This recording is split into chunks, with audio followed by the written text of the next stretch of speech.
I am going to go directly to my guest. Show. I'm glad We that are you could join me. Running a bit behind this morning, so oh, I am going to go directly Andre, to it's my guest. there's a I'm glad reverb, that but you could join me. Sorry, I apologize. There you go. oh no, no, you're perfectly fine, man. How you doing? Okay this morning? I'm doing fine. How are you, Jamal? How's everything on your side? I'm alive. Everything is okay. I can't complain. I'm not going to complain. But just so the audience has a heads up on who you are, Andrei Telejenko is a Ukrainian whistleblower and former diplomat. He was very close with the former Ukrainian government, and he has effectively outed all sorts of stuff that I would imagine they don't want outed. Andre, I have to get your take on the peace negotiations, just overall, before we step into the conversation. Thank God they're happening, and I think everybody has to understand it's not just the peace negotiations that are happening. This is the first step of negotiations between the United States and the Russian Federation. This is what the talks are happening right now. The main talks are about the relationship between Russia and the United States. That is the main topic for those two countries, the two superpowers that are discussing what is the agenda for today. The political agenda, the diplomatic agenda, the economical agenda, because those talks were blocked by the Biden administration for all these years. And plus, they did not allow in Trump's first term the deep state to have a communication of such sort with the Russian Federation. Yeah, there were meetings with Putin, but remember those Russia hoax stories. Everybody who was trying to work with Russia or get a diplomatic relationship back on track with Russia, they were politically destroyed, sanctioned, put to prison, etc., on different lies. And so this is what we're seeing today: a restoration of relationship between those two superpowers, two large nuclear nations, and one of those topics is peace negotiations on Ukraine. So that Right. is one of the topics they're talking about, and everybody has to understand this is the big picture, not just Ukraine, and they're talking about Ukraine, and everybody's meeting only about Ukraine and Zelensky, and everybody think about Zelensky. No, nobody's thinking about Zelensky in those peace negotiations. I think there's the last person they're thinking about is Zelensky.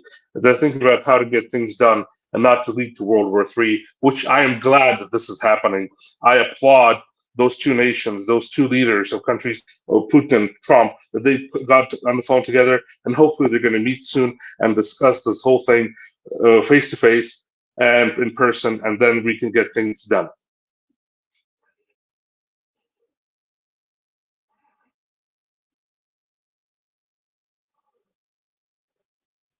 No,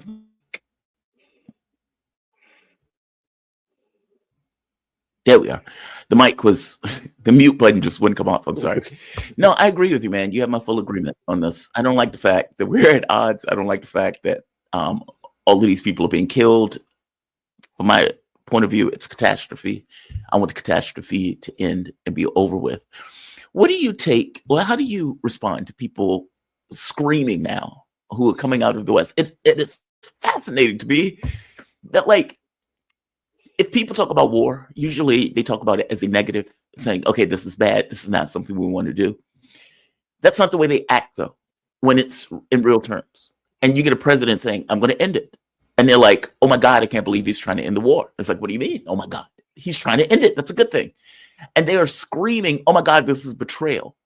What do you say to those people who say, well, this is a betrayal for Donald Trump to end the war? I just, They're they're evil and hypocrites, and I think that's what they are. They're trying to. They have an agenda. These people. They're warmongers. They're being owned. These people are not sovereign.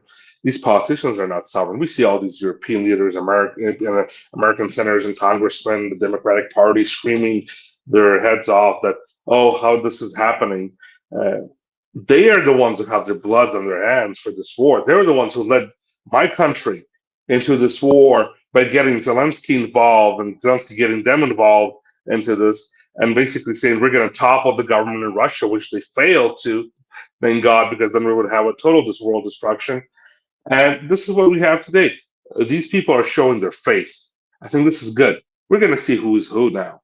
Who is for peace and who is good, or at least going to that path, or who is the bad politician. Look at those Lindsey Graham and look at those Ambassador McFall, all these. How could this is happening?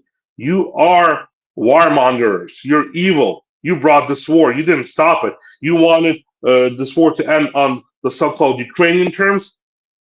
That's impossible. That's illogical. An ant cannot give terms to an elephant. This is that's what we are, especially if it's losing. Especially Ukraine is losing. They cannot get the terms to Russia Federation. That even if the country is losing, that's what it is. If Ukraine lost when the coup happened in 2014. That's when the real war started with the Donbass and the director of CIA Brennan giving an order to shell Donbass. I was in that meeting. I remember when it happened.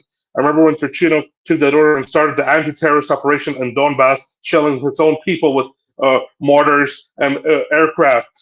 This is what Ukraine did. And then this war in 2022 emerged when Ukraine didn't sign those peace deals, when Ukraine had a chance to keep its own full territory with Donbass and stop the war. It didn't. Poroshenko didn't. He lied. The same with Merkel and Hollande. They came out and they said, "Oh yes, we signed those Minsk agreements. We didn't want peace with Russia. We just want to arm the Ukrainian army so it's going to fight Russia." This is what they are. They came out and spoke about with openly. They didn't basically they lied to us. So then we had this Istanbul, and Zelensky also could have had the Minsk agreements. He was laughing at this. He got voted in by the people to bring peace, but he was laughing. But and now he's still laughing. He thinks he has the deep state behind him. He doesn't. He's going to be destroyed by the people who made him, by the United States. He was made by the United States. He's going to be destroyed by the United States. And thank God, the faster they do it, the happier the Ukrainians will be because they're being thrown like dogs to the front lines. I dare for everybody who understands to come and see what's really happening in Ukraine, not the picture that the Zelensky's showing them, but the real picture, and talk to the real people, the men that are hiding in their houses for 2 years. 2 years, some men are not coming out of their homes. 2 years, they're like in prison because if they come out, they're going to be thrown like dogs to the front lines and die there. This is what Ukraine is: a dictatorship, a total destruction, and their country. Zelensky lost its country. It had a chance to have peace. It didn't, and now we see who those people are, and thank God. Right there. I'm glad you mentioned that because Trump said this, and people flipped out. And I'm saying people in Europe, and what I mean by that is political people, because he pointed out, and he didn't say exactly. I'm just going to play it. And basically, what they're accusing him of saying is that Zelensky started the war. He didn't exactly say that. But his point, I think, is right. That look, man, you had the opportunity to put this to bed. You didn't put this to bed, and you're complaining about the fact that I am. I think his point is correct. And you added some background to that in regards to these guys blew off the Minsk agreements. They blew off the Istanbul agreements. They had no interest in making any kind of peace. I think I have the power to end this war. And I think it's going very well. But today I heard, oh, well, we weren't invited. Well, you've been there for 3 years. You should have ended it 3 years. You should have never started it. You could have made a deal. I think I have. So, look, I think his point is basically, dude, you could have fulfilled the Minsk agreements. You didn't do it. You were elected to fulfill the Minsk agreements. You didn't do it. When it started, there were the Istanbul agreements. You blew those off after coming to a framework of agreement. And now you're complaining about me trying to end it. Like, what the hell? That's his point. And you added clarity to what was going on before, saying effectively, this was a civil war. West Ukraine was bombing Eastern Ukraine. They blew off elections. They got rid of Eastern Ukraine political parties. They got rid of opposition media, meaning this notion that this is just a dictatorship and there was a revolution of dignity and Russia just invaded because was nonsense. There were all sorts of pathways where this could have been averted or never started in and of itself. What is your take on him saying that? Like this thing of all of you people in Europe and Zelensky is complaining about not being at the table when you had 3 years to be at the table and didn't do anything about it. You had 10 years to be at the table. And I think Trump needs to update that. 10 years to be at the table and didn't do anything. And then you had 3 years with this active war and didn't do nothing. More than 1 million Ukrainians are dead. I think Trump also needs to check in those numbers. The difference, even if you count how the bodies are being exchange the dead bodies of soldiers. The last exchange has happened a week ago. 575 Ukrainian soldiers compared to 75 Russian soldiers dead body exchange. That is the number difference between the deaths on the battlefield compared to Russia and Ukraine. So you can count on those also. That's one thing. And both sides are being killed dramatically and massively. Problem is, the United States, the deep state, had a coup in Ukraine funded by the USAID, NED, and all those CIA funded organizations. That was there on Maidan. I saw the money flow. There was cash coming in from the United States government to the Maidan, to the trade union building where the main office of the opposition was at that time. Stacks of cash to pay for the stage, to pay for the buses for the people, to pay for the heat, to pay for everything. It was on life support, that whole process. It was not by the people. The people, maybe gave something, but that was not enough. It was all being supported by the West. That has to be understood. That has to be looked into. That's one. Then the Civil War started with the support of the United States. At the same time, what I said, I was there in the meeting where the director CIA gave that order. Aaron Matik had a great article last year on Ukraine being basically cut down by the United States for 10 years. And I gave all the insights on that. I was in that meeting when Brennan gave that order to shell because those people weren't Russian. He hated them. That's what he did. That's why the war started in Ukraine. And more than 15,000 Ukrainians in the East died because of the Ukrainian army shelling them. That's second part. Third part, we have today that this could have been ended for years and years. No, nobody wanted to end this because, first of all, they had the agenda from the West within the first 3 months to topple the government in Russia, which they failed dramatically because they had nothing. Russia didn't topple; it got stronger and has no more support in the world, and their economy is actually much stronger than the European economy. But that's what their agenda was. It didn't go through. They were starting to make money on this. That was what Zelensky signed up for. That's what the West signed up for. They were giving all these weapons to Ukraine, all these old weapons. They were writing all those off from their warehouses. The Taliban has better weapons than the Ukrainian army got because they was led by the United States. What the Ukrainian army got was all old equipment, and they were basically making money on this. And half of that equipment was being sold off to drug cartels, to terrorists around the globe by the Ukrainian government and by the West. So this is what was happening in Ukraine. Everybody was making money. Zelensky was making money on this. All his money was going through and is still going through the United Arab Emirates. That's where the laundering machine is today for the Zelensky regime. So I think Elon Musk should look into that. Where is that money going to? Where's the U.S. taxpayer money going? Through the United Arab Emirates. That's where they should look into it. And so this is what it is today. A money laundering scheme. Zelensky doesn't care about his people. Zelensky doesn't care about the land. If he cared about it, he would stop this war. Now he has a lot of Ukrainian territory, more than 35% of Ukrainian territory lost and losing every day. The Russian army is advancing pretty fast, and each of those front lines at 1,200-kilometer front line zone, and they're moving in everywhere in the front line zone. And the Ukrainian army being totally destroyed because they don't want to fight.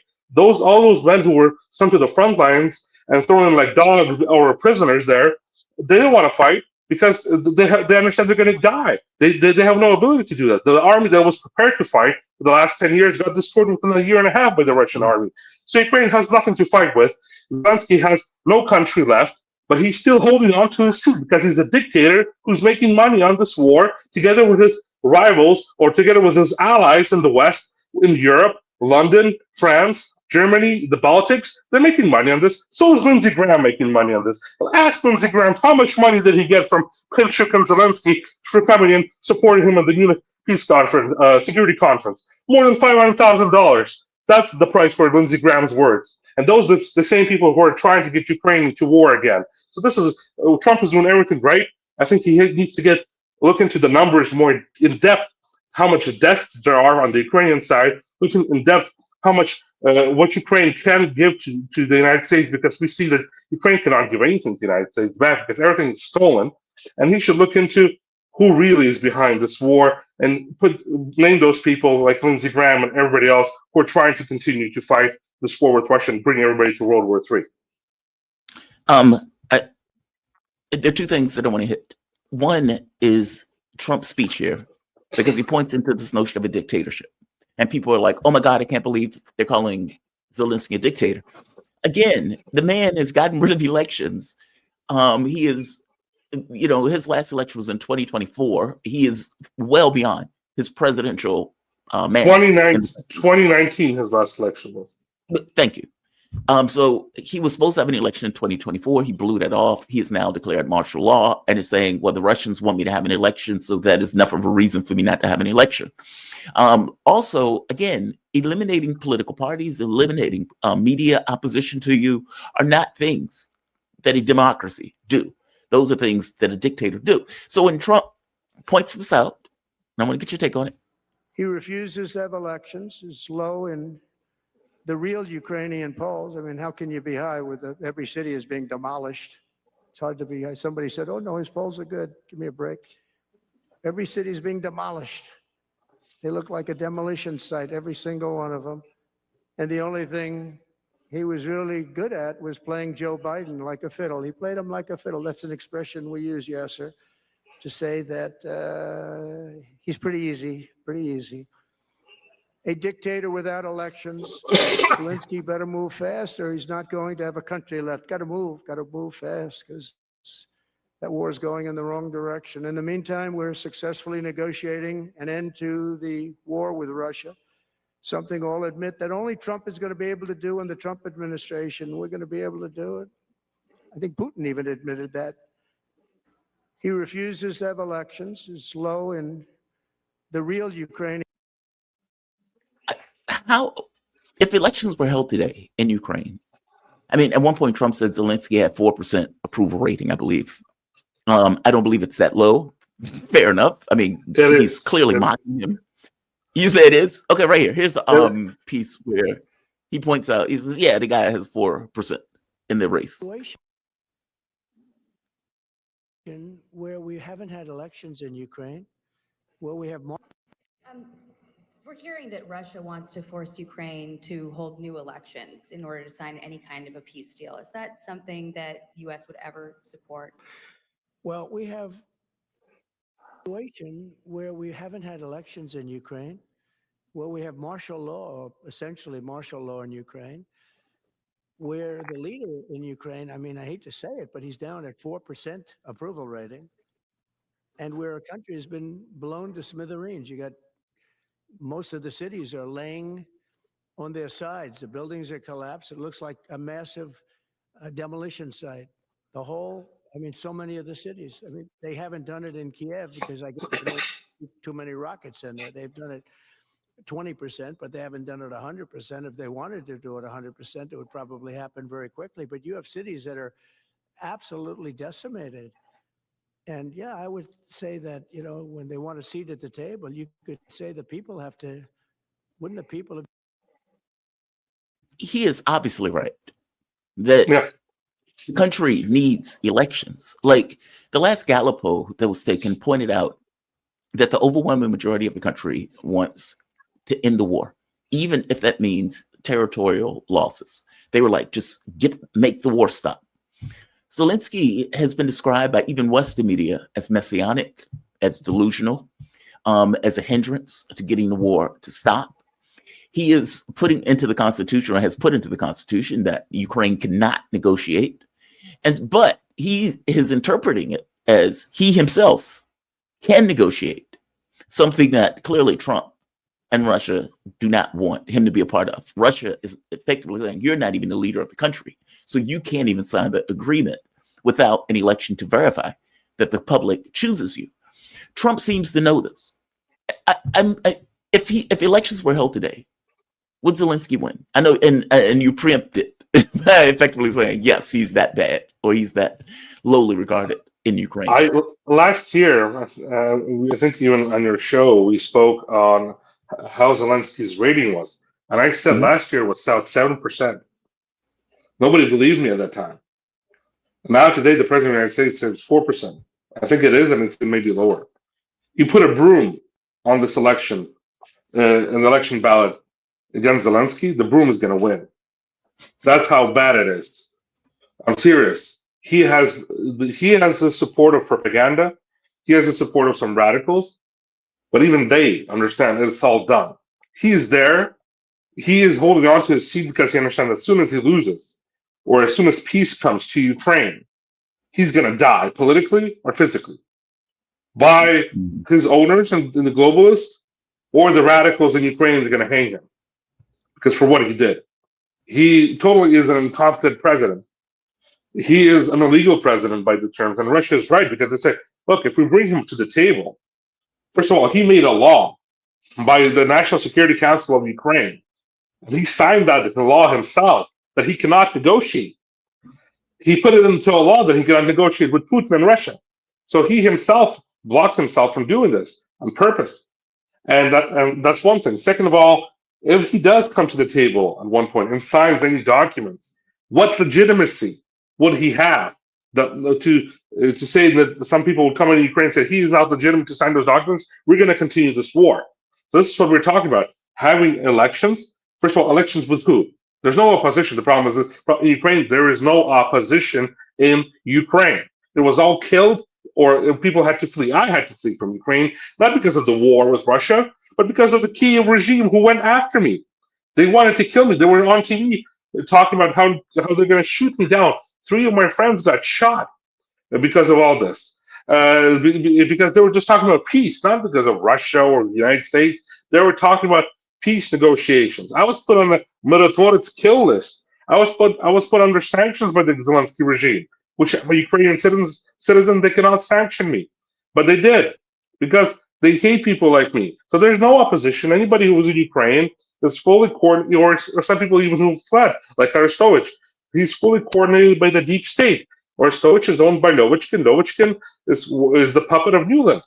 Klitschko is he owns all the prostitution business in Kiev. He's also owned by the West, and he's a German citizen, so he cannot become a legitimate president or a neutral president. Poroshenko is a puppet of the West. Same thing with Zaluzhny.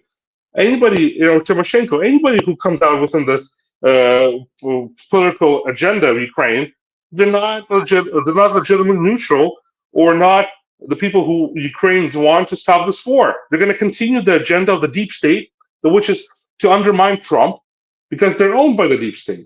Ukraine was so penetrated by people like Newland, Obama's, Clinton's, Soros, for all these years, that everybody in Ukraine right now who's in politics, who's standing on their 2 feet, they are an enemy of Trump because they're going to work against him and try to undermine him, the same as Zelensky doing it. Maybe they're going to be more calmer than him, or not as open as him, but they're going to try to undermine President Trump also, and the Russia peace negotiations, what they're happening, even if there's going to be elections. But the Ukraine needs elections. Ukraine needs elections, and if the United States and Russia agree on and upon that there's going to be opposition involved, Ukraine has a chance of coming out of this ditch, which it is in. It's a total dictatorship. First of all the borders are blocked. Nobody can leave. People who are leaving the country have to pay $15,000 bribes to leave Ukraine. That is the price, from $15,000 to $25,000. Even then, they get shot or captured on the border because some of those documents are not legit. So this is what they're facing today. A lot of people are standing in their homes because they're afraid to come out on the street because they're going to get caught or sent to the front lines. Anybody who speaks out against Zelensky, it goes to the Security Service of Ukraine jail. They get politically. There's more than 15,000 politically motivated cases in Ukraine by the numbers of the United Nations. This is the official agenda of the United Nations. Signed off as of last year, 15,000 politically motivated cases in Ukraine. That's a dictatorship we're talking about, financed by the United States government, the former administration. Thank God this one's going to stop this. Gonzalo Lira, a U.S. citizen, got killed in Yes. Ukraine prison by the Security Service of Ukraine. Everybody was quiet about it. They were exchanging some woman who was a drug addict from Russia. Yes, everybody has to be saved. Even drug addicts, they have a chance. But you had a journalist who was captured by the Kiev regime just for speaking out the truth, and he was killed in that prison. And nobody spoke about that. And today, thank God, Elon Musk and this administration is talking about these crimes of the Zelensky regime, and they have to pay the price. Zelensky has to pay the price. I think he has to leave, flee Ukraine, leave. That's what the Trump administration has to put it up to. This is not a legitimate president. There's a parliament of Ukraine. Ukraine is a parliamentary presidential republic. The parliament of Ukraine has the power now to sign any peace agreements, and that's what it has to come down to. One of the main issues in elections that will be have, or that Ukraine will have, is that opposition parties to the coup governments have been eliminated. So, the people who have been on the show have pointed out that you would only get people like Zelensky. Arsovich doesn't have the political power, even though he seems to have taken a different political tact. But that anybody that would even be able to run in an election in Ukraine is effectively part of this kind of Western pro-war clique, because all of the other opposition groups to that pro-war clique, to the regime change, the Banderites or the Banderas, as they're called, have been eliminated. Neo-Nazis. Yeah. Yeah. So it's like, yes, let's have elections. Oh, by the way, the only people that can come are neo-Nazis. It's that part, right? So will elections make a difference in regards to Ukraine if all of the people who are eligible for elections are lunatics? That's what I'm talking about. Not only lunatics, they are working with the deep state of the globalists. They're Right. owned by them, the same as Zelensky is.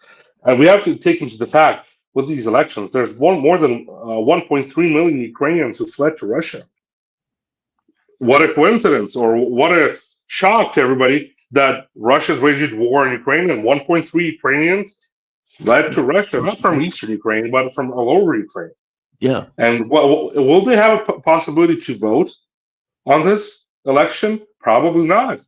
And by the way, Even just to back up your point real quick, the majority of Ukraine voted for Zelensky under the idea that he was going to end the war, he was going to implement Minsk, he was going to end, meaning this is not what the country wanted. Like, this is more for the reason why I call this a catastrophe. The country literally voted to not have a war, to normalize relations, to put this to bed. And yet, here's hundreds of thousands of people dead. yes, 73% of Ukrainians voted for Zelensky because he said he will make a peace deal, even with the devil himself. That was his quote. He said that he will do the Minsk agreements, he will sign them, he will implement them, he will have Donbass back into Ukraine peacefully. We will have a peaceful life. He spoke in Russian. He said, I have no problem with Russian speaking Ukrainians whatsoever. I have no problem with religion whatsoever, even though he's an atheist. He doesn't, he's a Jewish, but he doesn't even go to he's an atheist, he doesn't go to church. So this guy basically some character, some clown maybe, but he was promising things for Ukraine. He was the only hope by that time for Ukraine, because Poroshenko was a dictator himself. He was getting Ukraine into this war, continuing war with Donbass, and people wanted to change. But no, he sold off to the Brits and to the MI6, the globalists, in 2019. And that's what we are today. That's why he's so, he thinks he's so powerful that he can come up against Trump and say that he will go and that he will withstand the president of the United States and fight this war with Russia and continue to fight this war with Russia successfully. Zelensky is successful because the United States and the West gave so many weapons. He had old weapons, but so many weapons into Ukraine that they could withstand Russia for some time. Russia, and plus Russia didn't have an agenda to destroy Ukraine like Israel destroyed Gaza, totally complete destruction. No, they were doing things in a more moderate way. Where there's a war zone, but they were not destroying big cities like Trump said himself. So this gave Zelensky a momentum to go forward. This gave, and plus Putin promised that he's not going to kill Zelensky at the beginning of the war. He's not going to go after him because he thought at one point maybe Zelensky will have a mind of a statesman, sign a peace deal, and not continue this war. But no, Zelensky didn't, and he continued this war. And this elections today, and you're right, and that's what I'm talking about. There's an election without a possibility of electing the person who might be good for Ukraine, who can be a neutral, sovereign candidate, a statesman. Really, we're trying to make peace within Ukraine, be good with the West, and be good with Russia. Who would There's that be? nobody like that. There's nobody right now. That is the problem. Anybody who is there, they're not in Ukraine. They're under sanctions, or they're under criminal prosecutions within by the Kiev regime. and those people cannot go or don't have the physical possibility to go for these elections. And that is the big question. What the West needs to understand and make a deal with Russia. And these elections not have to be pushed only by the West. They have to be coordinated thing together within this peace negotiations with Russia on how to make these elections happen. If these elections are going to go through, there has to be opposition, and does the opposition will have security possibilities to come to Ukraine and not get killed and go for these elections and maybe win, or will there maybe needs to be a neutral government who's going to come to power for some time, get things arranged, sign peace deals and arrangements, and then within some time frame when we're going to have everything back on track, have elections and have a government that will going to represent everybody and all the people without any neo Nazis, globalist lunatics running around Kiev and shooting people, or the CIA making undermining any possibility of having peace in Ukraine. That's why Trump needs to give an order to the U.S. intelligence to get out of Ukraine, leave only the diplomatic corps, change the embassy, filter it, have new people there who are going to be loyal to the new administration, and get all the U.S. intel groups out of Ukraine. And that's maybe will bring some sense to what's going to happen on the ground in Kiev. Oh, Anything else is going to undermine these that peace would be big. negotiations and any elections. That would be big. You said Zelensky would die politically or physically. Oh, you also Yes. pointed out that anybody who's pushing for peace in this may get killed if they were in Ukraine trying to do so. Who would do that? Who are the killers in this situation? Are these the Banderites? Are these, like you said, deep CIA spooks working for the CIA? Who's the expectation? Because it's also been said about Zelensky, if Zelensky took a tack towards peace, if he signed any agreement to end the war, that his life would be forfeit. Who are the people? Who are the who's the man The in people, charge of the gun? the people who are killing anybody who speaks out about peace in Ukraine is the government, the Secret Service of Ukraine. Those are the people who went after me. Those are the people who killed my friends. And just political experts. They were not businessmen. They were not oligarchs. They were nobody. They were just political experts going on TV talking about peace, just like me. And they got shot by the security service of Ukraine, by its own government. That's one thing. For Zelensky, I think the people themselves are gonna go after him, and he knows that. He understands that. Not just because he's gonna sign peace deals, but because he is gonna because what he did to the country. If he's going to try to flee the country because that's what his only chance is. That's why he's holding on to power so much, because he understands his days are numbered. And as long as he continues this war, as long as there's no peace on the agenda, the longer he stays in power with his so-called Yermak and all those neo-Nazi elites, he is being coordinated and controlled by the British intelligence and the U.S. intelligence. So and coordinated within the deep state. So I think anything he does that is not on their agenda, they are the ones who might kill him also, because his family is being his wife is being bodyguarded by foreigners, not by the Ukrainian government secret service, but by foreign secret service officials. So that's what it is today. He is also a hostage in this. I'm not trying. He's not good at this. He can do things and he can liberate himself by making a deal with the president of the United States and with Russia, and he would have saved his life, but he doesn't want to. Also, he doesn't want to do this because he understands he is done. If he does this, he'll have to run for his life his whole lifespan, because his money is not going to save him. He's a billionaire now. He's a multi-billionaire. He probably is much more richer than Trump. That's why he's also acting this way. He's saying, "Oh, I'm much more powerful than the president of the United States because I have more money than him." But his money is all in hiding. President Trump, everybody knows where his money is, and everybody sees his money. It's all legit. But Zelensky's money is all made on blood, Ukrainian and Russian blood. I